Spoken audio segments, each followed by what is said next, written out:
Adelia, Kazakhstan.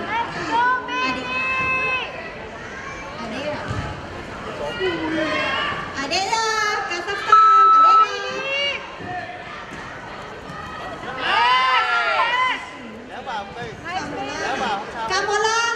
Kamola, Uzbekistan.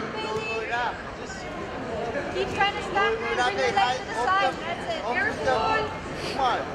Just make sure น you're ภัส on กรค่ะนภัสกรประเทศไทยค่ะ สนามสองค่ะ You can also expose her back.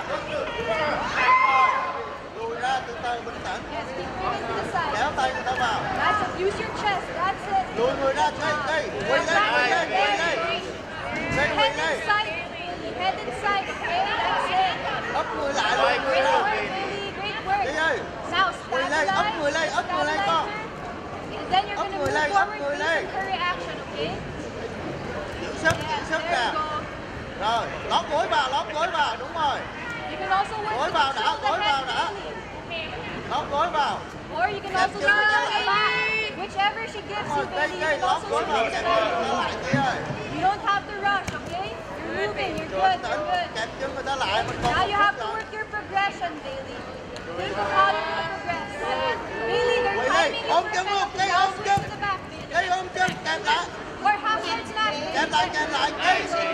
Yep, yep, yep. Kẹp lại kia ơi. Cây ơi, con kẹp lại đã. Đưa gối vào, đúng rồi, quay lên. Doing Quay it, lên, đánh cây. Keep moving around. You can Xoay switch người lại, back xoay người